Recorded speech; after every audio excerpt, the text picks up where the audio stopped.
शुभ संध्या। मैं Kuldeep sir Ganga global academy में आप लोगों का हार्दिक अभिनंदन करते हैं। आज हम व्याकरण के महत्वपूर्ण ऑब्जेक्टिव प्रश्न को बताने जा रहे हैं। यह प्रश्न सभी प्रतियोगिता परीक्षा में इस अध्याय से प्रश्न आते हैं, इसलिए ऐसे प्रश्न का जवाब आप लोग देंगे। 4 में से एक सही होगा। आप लोग ABCD जो सही होगा वह जवाब देने का प्रयास कीजिएगा।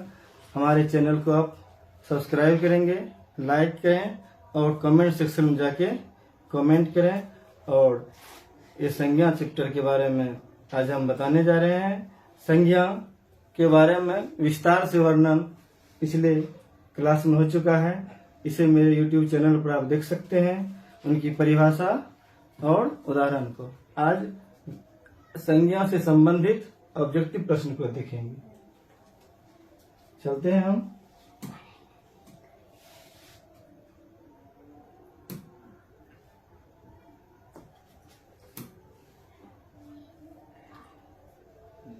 यह है पहला प्रश्न, स्क्रीन पर आप देख रहे हैं। लिखा है अर्थ के विचार से। क्या होगा? अर्थ के विचार से संज्ञा के कितने प्रकार? कितने प्रकार मतलब कितने भेद होते हैं। पिछला जो क्लास आप देखेंगे संज्ञा के बारे में, तुरंत ही आपको मालूम हो जाएगा अर्थ के विचार से संज्ञा कितने प्रकार है। ऑप्शन नंबर ए में है 4, बी में है 5, सी में है 6 और डी में 7। इसका सही जवाब खोजना है। आप लोगों ने इसका सही जवाब ऑप्शन नंबर बी मारे होंगे, क्योंकि अर्थ के विचार से संज्ञा के 5 भेद होते हैं। कितने भेद होते हैं? 5। अगला प्रश्न लेते हैं।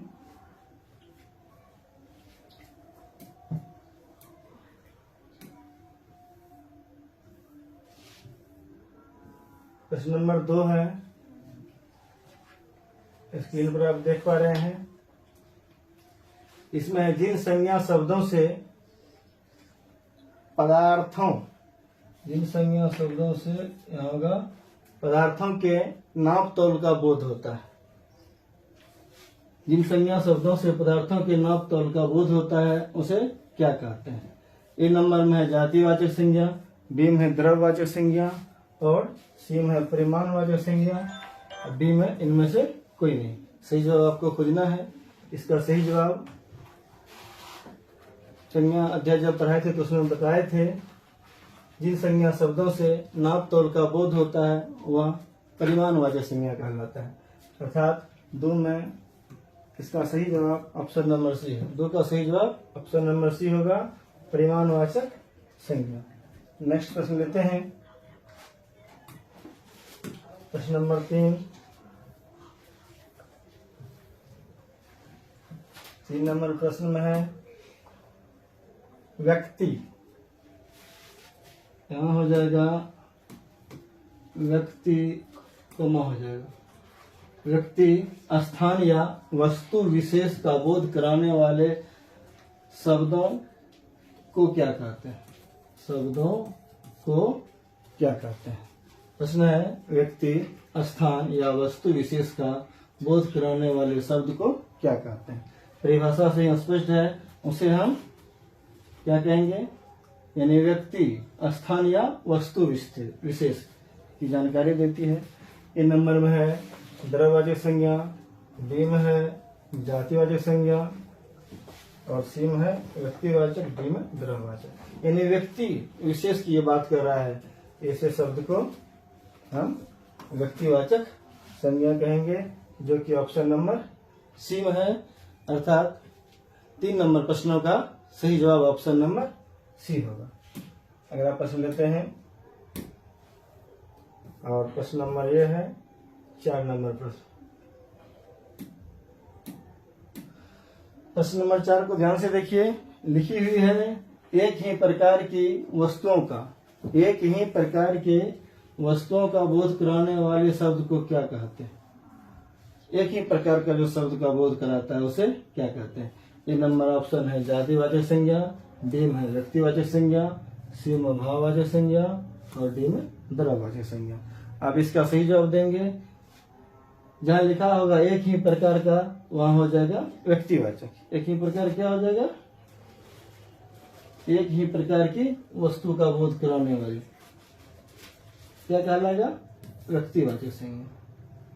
इसमें एक ही प्रकार के व्यक्ति या वस्तु का बोध होता है। ऑप्शन नंबर बी 4 का सही जवाब हो जाएगा। और अगला प्रश्न लेते हैं। प्रश्न नंबर 5 है, यहाँ लिखी हुई है अस्तित्व। अस्तित्व शब्द में कौन सी संज्ञा है? अस्तित्व शब्द में कौन सी संज्ञा है? ए में है जातिवाचक संज्ञा, बी में व्यक्तिवाचक संज्ञा, सी में भाववाचक और डी में द्रव्यवाचक। हम जानते हैं भाववाचक संज्ञा उसे कहते हैं जिसे सिर्फ अनुभव करते हैं, देख नहीं सकते। इसमें अस्तित्व जो है हो जाएगा इसका सही जवाब ऑप्शन नंबर सी भाववाचक संज्ञा। अस्तित्व शब्द कौन सी संज्ञा? भाववाचक संज्ञा।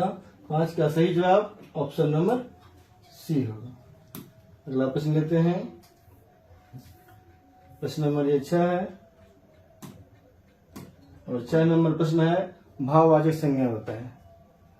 यह है भाववाचक संज्ञा बताएं। ए में लड़कापन, बी में लड़काई, सी में लड़कपन और डी में लड़काईपन। इसका सही जवाब खोजना है। भाववाचक संज्ञा की परिभाषा होती है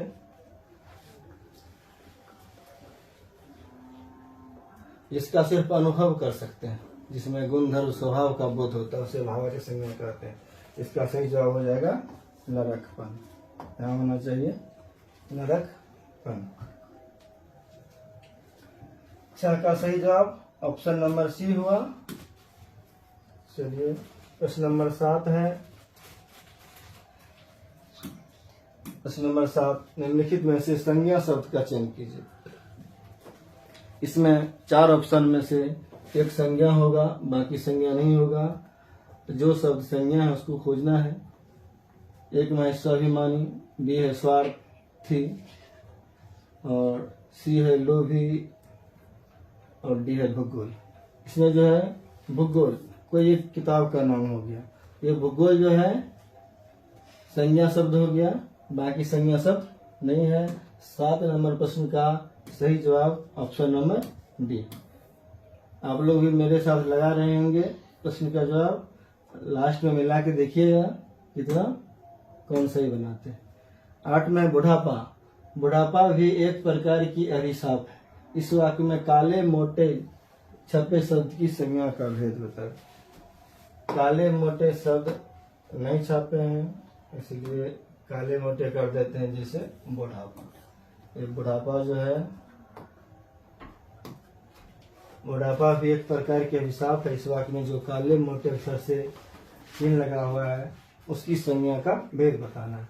तो बुढ़ापा कौन संज्ञा है? ए में ऑप्शन है जातिवाचक संज्ञा, बी में व्यक्तिवाचक, सी में भाववाचक, डी में सी में से कोई नहीं।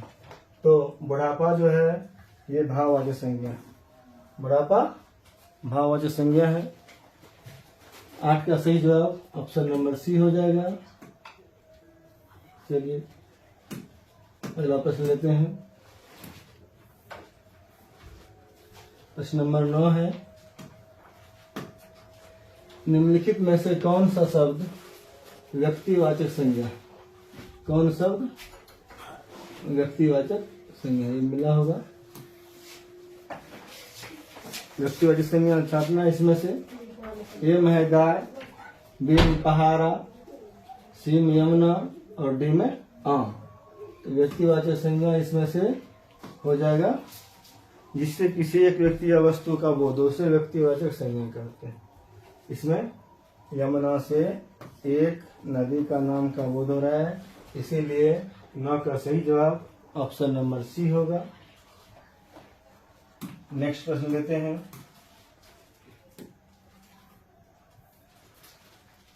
मित्रता यहाँ लिखी हुई है, मित्रता भाववाचक संज्ञा शब्द बनी है। मित्रता जान रहे हैं कि भाववाचक संज्ञा है और यह किससे बनी है? मित्रता जो है किससे बना है? तो मित्रता मित्र से बना है। मित्रता मित्र से मित्रता, यानी ये मित्र से मित्रता बना है। और मित्र जो है क्या है, सर्वनाम नहीं है, विशेषण नहीं, क्रिया नहीं है, भाव जातिवाचक संज्ञा। मित्र मतलब संसार की तमाम मित्र, वह क्या हुआ, जातिवाचक संज्ञा। मित्र से मित्रता बना है और मित्र जो है जातिवाचक संज्ञा है। 10 का सही जवाब ऑप्शन नंबर ए। अगला प्रश्न लेते हैं। प्रश्न नंबर 11 है, कौन सा शब्द जातिवाचक संज्ञा नहीं है, इसमें से छांटना है कौन सा शब्द जातिवाचक संज्ञा नहीं है। जैसे जवान, बालक, सुंदर और मनुष्य। तो देख रहे हैं जवान, जितना भी युवा लोग है वह क्या है, जातिवाचक है। बालक से संसार की सभी बालक का बोध हो जाता है, तो ये भी बालक क्या है, जातिवाचक संज्ञा है। और मनुष्य भी जातिवाचक संज्ञा है, लेकिन सुंदर जातिवाचक संज्ञा नहीं है। तो नहीं का भाई नहीं, यहाँ कह रहा था नहीं, इसीलिए इसका आंसर सी हो गया। चलिए नेक्स्ट प्रश्न की ओर चलेंगे। अगला प्रश्न है 12 नंबर प्रश्न, और प्रश्न नंबर 12 कहता है सच्चरित्र किस मूल शब्द से बना है। सच्चरित्र जो है किस मूल शब्द से बनी है, ये जो है ऑप्शन नंबर ए में सच्चरित्र, बी में चरित्र, सी में चरित्रता और डी में सच्चरित्र। तो सच्चरित्र शब्द चरित्र के मूल शब्द से बना है, चरित्र से सच्चरित्र बना है। तो 12 का सही जवाब ऑप्शन नंबर बी हो जाएगा। अब चलिए 13 नंबर प्रश्न की ओर। 13 नंबर प्रश्न है, इनमें व्यक्तिवाचक संज्ञा कौन सी। व्यक्तिवाचक छापना है आप लोग को। ऐसे संज्ञा शब्द जिनसे किसी एक व्यक्ति या वस्तु का बोध होता है उसे व्यक्तिवाचक संज्ञा कहते हैं। देख रहे हैं पर्वत, बहुत सारे पर्वत हो गया, सोना, गंगा और मनुष्य। इसमें सही जवाब कौन सा होगा, सही जवाब इसका हो जाएगा सी। गंगा से किसी एक नदी का बोध होता है, इसलिए गंगा जो है व्यक्तिवाचक संज्ञा हो गया। अर्थात 13 का सही जवाब ऑप्शन नंबर सी होगा। 14 नंबर प्रश्न लेते हैं और इसका जवाब छांटते हैं। 14 का यह है प्रश्न, कौन सा शब्द भाववाचक संज्ञा, कौन सा शब्द भाववाचक संज्ञा। एक में मिठाई संज्ञा नहीं है, इस पर ध्यान देना, भाववाचक संज्ञा नहीं है। मिठाई, चतुराई, लड़ाई, उतराई, ये सब है। चतुराई है, उतराई है, लड़ाई है, लेकिन यहाँ मिठाई जो है भाववाचक संज्ञा नहीं है। अगर मिठास रहता तो भाववाचक होता है, लेकिन यहाँ मिठाई है। तो 14 का आंसर ऑप्शन नंबर ए हो जाएगा। अब नेक्स्ट प्रश्न की ओर चलते हैं। 15 नंबर प्रश्न। 15 नंबर प्रश्न कहते हैं कि निम्नलिखित शब्दों में कौन सा शब्द संज्ञा है। इनमें संज्ञा छांटना है।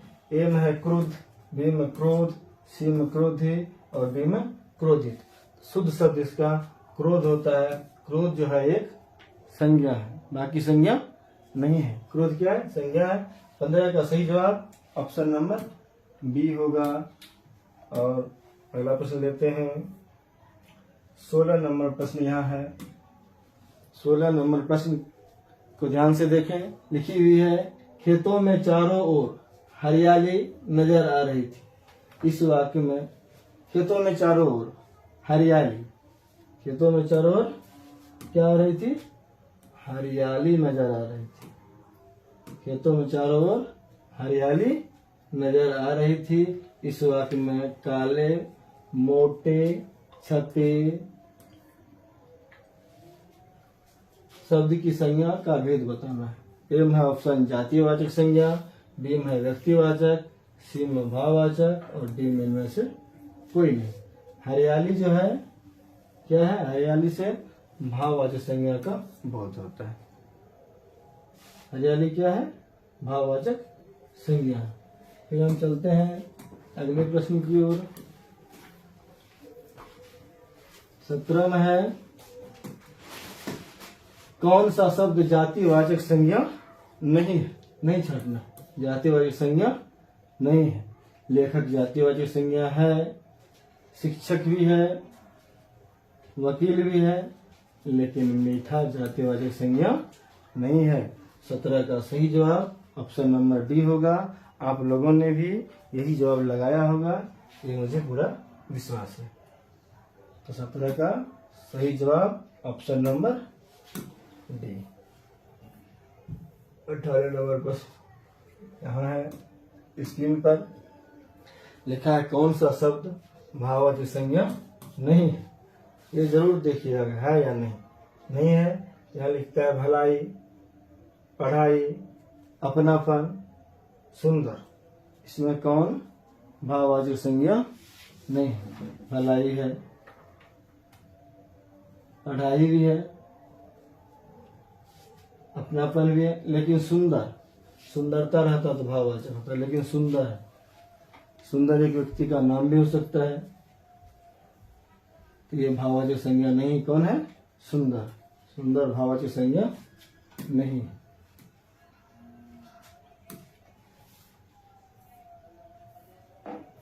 ये 19 नंबर प्रश्न है, और 19 में है, निम्नलिखित में भाववाचक संज्ञा छाटना, यानी भाववाचक इसमें से खोजना है। इसमें भाववाचक क्या? ए में है गाय, बी में है करुणा, सी में दही, डी में हिमालय। देख रहे हैं, हिमालय तो है, क्या हो गया? हिमालय व्यक्तिवाचक संज्ञा हो गया। दही द्रव्यवाचक संज्ञा है। गाय जातिवाचक संज्ञा है, लेकिन करुणा भाववाचक संज्ञा है।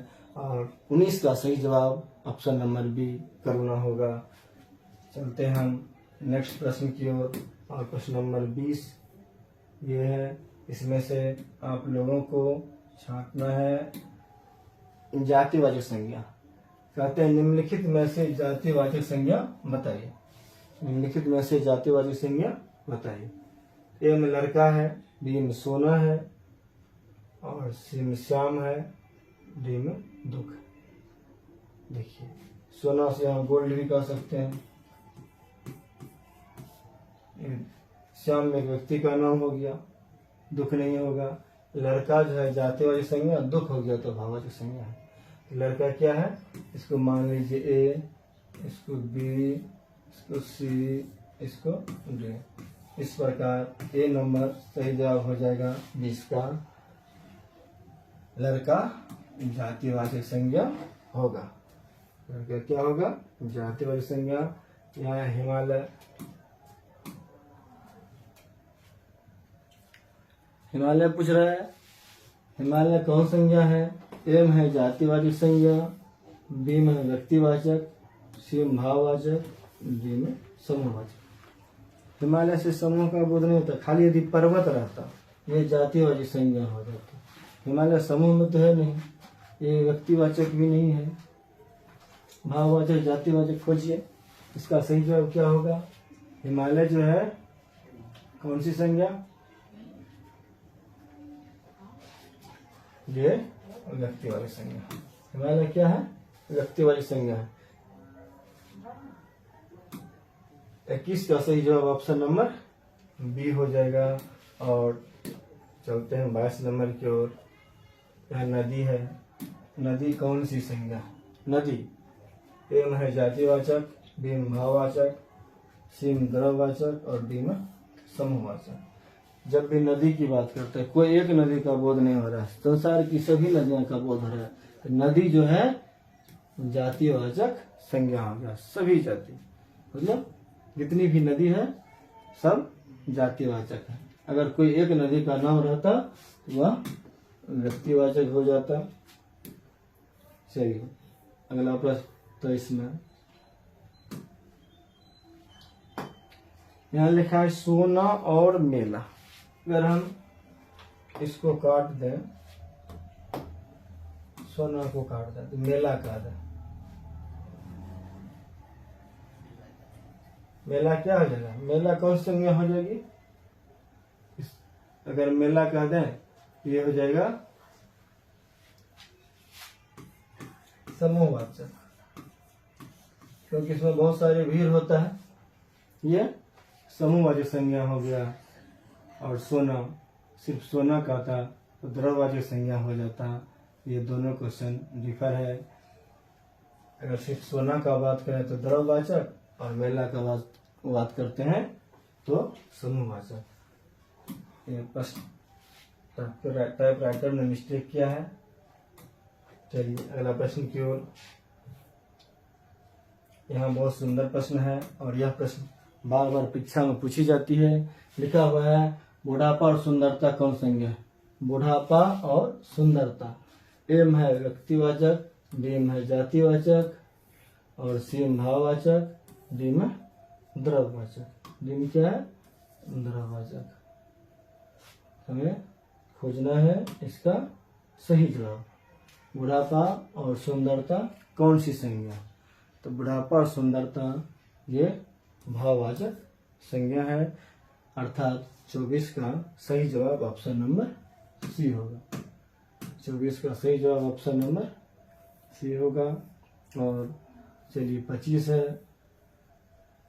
पानी। पानी और संज्ञा, यहाँ लिखा है पानी और संज्ञा। कौन संज्ञा? ये संज्ञा शायद गड़बड़ बात लिख दिया है। पानी और कुछ होना चाहिए। पानी कौन सी संज्ञा होगा? तो पानी की बात करते हैं, पानी जो है द्रव्यवाचक संज्ञा होगा। सब लोग आसानी से इसे जानते हैं कि पानी द्रव्यवाचक संज्ञा है। चलिए अगला प्रश्न लेते हैं 26 नंबर। लड़का कौन सी संज्ञा है? लड़का कौन सी संज्ञा है? तो लड़का जो है एम है जातिवाचक, बी में व्यक्तिवाचक, सी में समूहवाचक और डी में द्रव्यवाचक। तो लड़का जो है जातिवाचक संज्ञा है। लड़का से संसार के त्वम लड़का का बोध हो जाता है, अर्थात 26 का सही जवाब ऑप्शन नंबर ए हो जाएगा। चलते हैं अगले प्रश्न की ओर। प्रश्न नंबर 27 है और प्रश्न है गंगा नदी कौन संज्ञा है? गंगा नदी, एक नदी का बोध हो रहा है, अर्थात वह व्यक्तिवाचक होगा। और इसका सही जवाब ऑप्शन नंबर ए में ही है, व्यक्तिवाचक। गंगा नदी कौन संज्ञा? व्यक्तिवाचक। सिर्फ नदी रहता तो जातिवाचक। कोई भी एक नदी का नाम पूछ दे तो वह व्यक्तिवाचक संज्ञा होगा, व्यक्तिवाचक संज्ञा होगा। और चलिए अगला प्रश्न की ओर। दही और गेहूं, ये बहुत ही महत्वपूर्ण है, ध्यान देने योग्य प्रश्न है। दही और गेहूं, दही और गेहूं कौन संज्ञा है? तो दही और गेहूं, ए में है व्यक्तिवाचक, ये तो होगा नहीं। बी में जातिवाचक, सी में समूहवाचक, डी में व्यक्तिवाचक। ये व्यक्तिवाचक लगा दिया और ये नहीं होगा। यहाँ ऑप्शन गलत डाला है बच्चों ने। यहाँ जो है अगर हम लिख दें डी में द्रव्यवाचक, तो इसका सही जवाब ऑप्शन नंबर डी हो जाएगा। ऑप्शन नंबर डी होगा। दही और गेहूं द्रव्यवाचक संज्ञा। परिभाषा स्पष्ट था, जिसे नापा या तोला जाता हो परंतु गिना नहीं जा सकता उसे द्रव्यवाचक कहते हैं। तो दही और गेहूं को नाप सकते हैं लेकिन गिन नहीं सकते हैं, अर्थात 28 का सही जवाब ऑप्शन नंबर डी द्रव्यवाचक संज्ञा होगा। 29 में है भीड़, और भीड़ के बारे में आप लोगों को पता है, जिससे समूह अथवा समुदाय का बोध हो उसे क्या कहते हैं?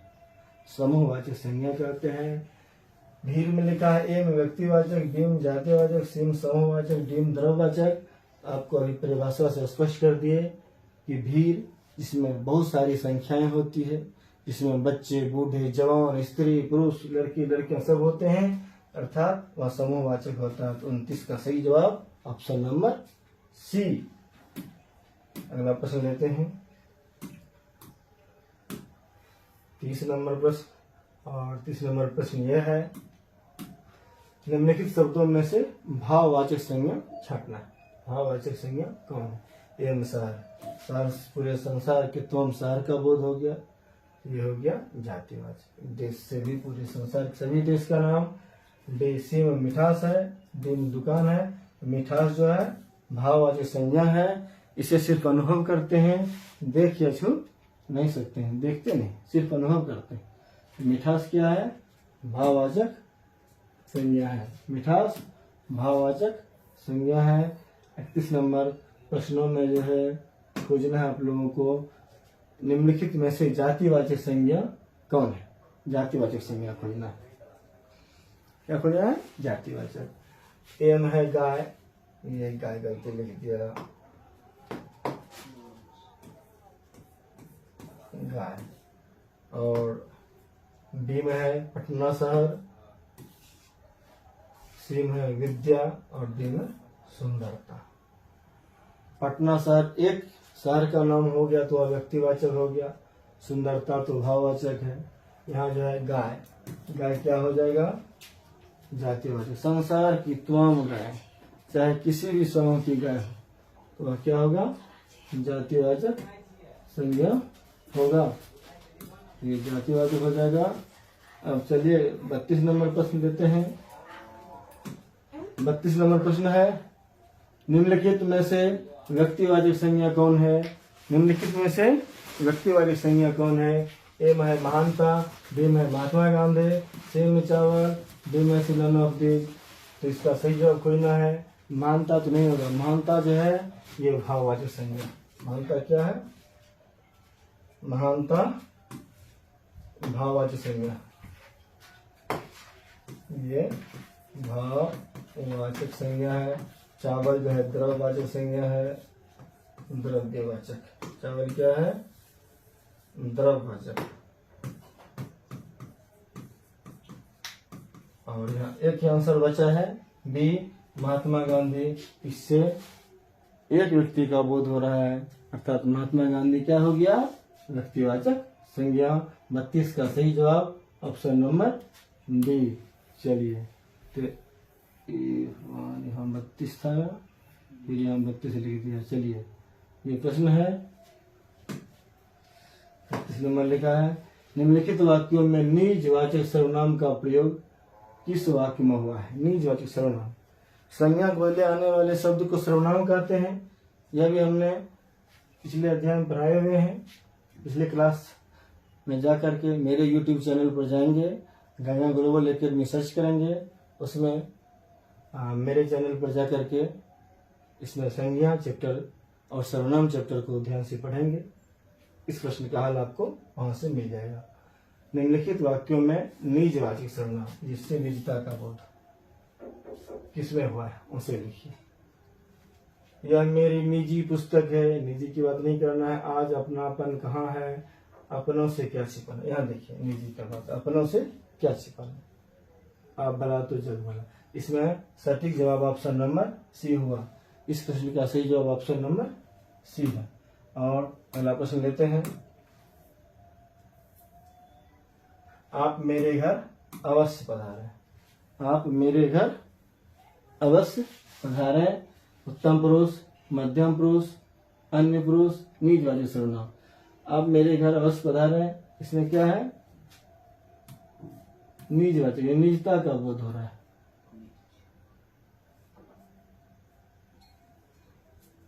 आप, लेकिन यहाँ ये सही जवाब नहीं रहा होगा। आप मेरे घर अवश्य पधारें। कहने वाले को उत्तम पुरुष कहते हैं, बोलने वाले को मध्यम पुरुष कहते हैं, और जिसके बारे में जो कुछ कहा जाए अन्य पुरुष कहते हैं।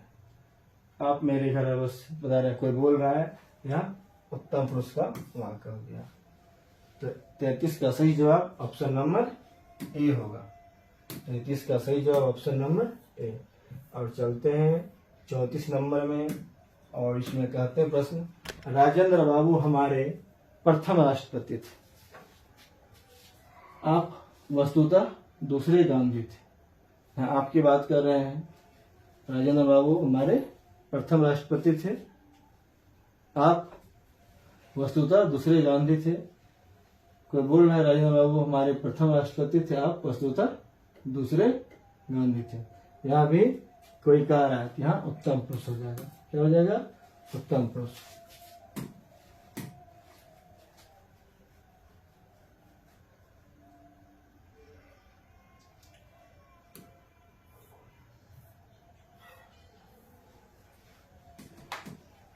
यहाँ प्रश्न है, प्रश्नवाचक सर्वनाम का प्रयोग किस वाक्य में हुआ है? प्रश्नवाचक सर्वनाम का प्रयोग किस वाक्य में हुआ है? यानी जिससे प्रश्न पूछने का बोध हो उसे प्रश्नवाचक सर्वनाम कहते हैं। जैसे वह खाता है, किसने तो है नहीं, वे लोग चले गए, मैं पुस्तक पढ़ता हूँ, यह किसकी कलम है? यहाँ प्रश्नवाचक सर्वनाम है, यह किसकी कलम है, यह किसकी कलम है। तो 35 का सही जवाब ऑप्शन नंबर डी। चलिए अगले प्रश्न की ओर। 36 नंबर प्रश्न है, कुछ कैसा सर्वनाम है?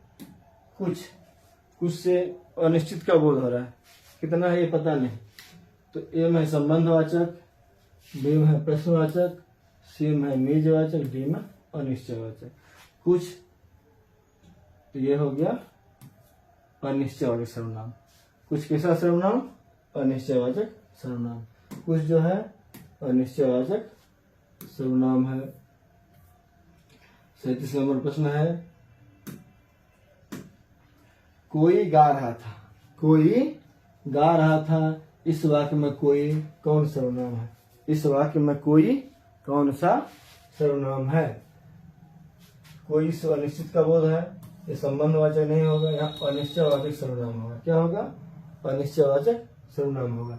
कोई अनिश्चयवाचक सर्वनाम है। समझ गए? कोई क्या है? अनिश्चयवाचक सर्वनाम है।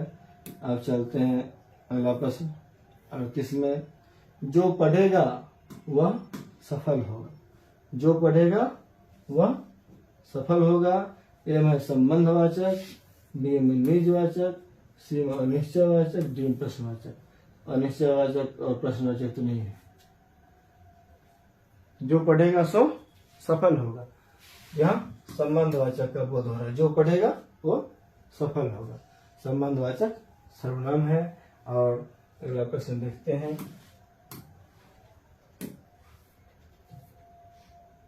ये है 39 लिखा हुआ है इसमें, और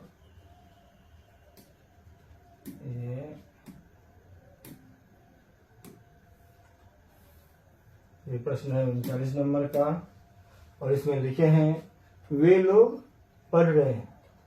वे लोग पढ़ रहे हैं, इस वाक्य में कौन, कोई कौन है? इस वाक्य में कोई कौन है? वे लोग पढ़ रहे हैं, इस वाक्य में कोई कौन है? ए में निजवाचक, बी में अन्य पुरुष, सी मध्यम पुरुष, डी में उत्तम पुरुष। ये प्रश्न सही नहीं है, इसलिए इसका जवाब भी देना उचित नहीं है। अगला प्रश्न देख लें। अब प्रश्न 40 में है कि मैं स्वयं भोजन बना लूंगी। मैं स्वयं भोजन बना लूंगी, इस वाक्य में स्वयं कैसा सर्वनाम है? स्वयं का बोध हो रहा है निजता से, ये निजवाचक सर्वनाम हो गया। क्या हो गया? निजवाचक। तो 40 का सही जवाब ऑप्शन नंबर सी हो गया। मैं स्वयं भोजन बना लूंगा, ये निजवाचक सर्वनाम होगा। और अगला प्रश्न देखते हैं। अब प्रश्न ये है, तो आज के लिए इतना ही रहेगा। हम आज आप लोगों को होमवर्क देते हैं, जिसका जवाब आप कमेंट सेक्शन में जरूर देंगे। आप घर से लिखेंगे। प्रश्न नंबर 1 में संज्ञा इसे कहते हैं,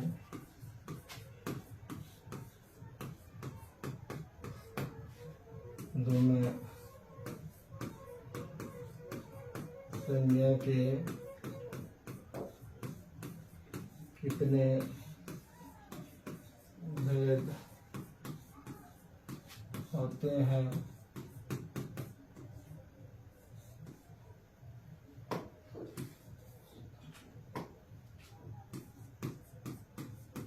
सोदाहरण परिभाषित करें, यानी कि उदाहरण सहित परिभाषित करें। 3 नंबर, सर्वनाम किसे कहते हैं? सर्वनाम किसे कहते हैं? इसके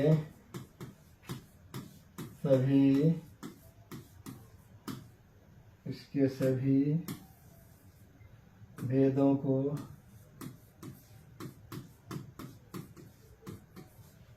उदाहरण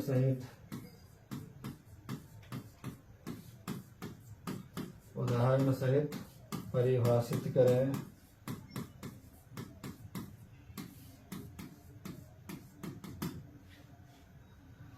आज के लिए इतना ही।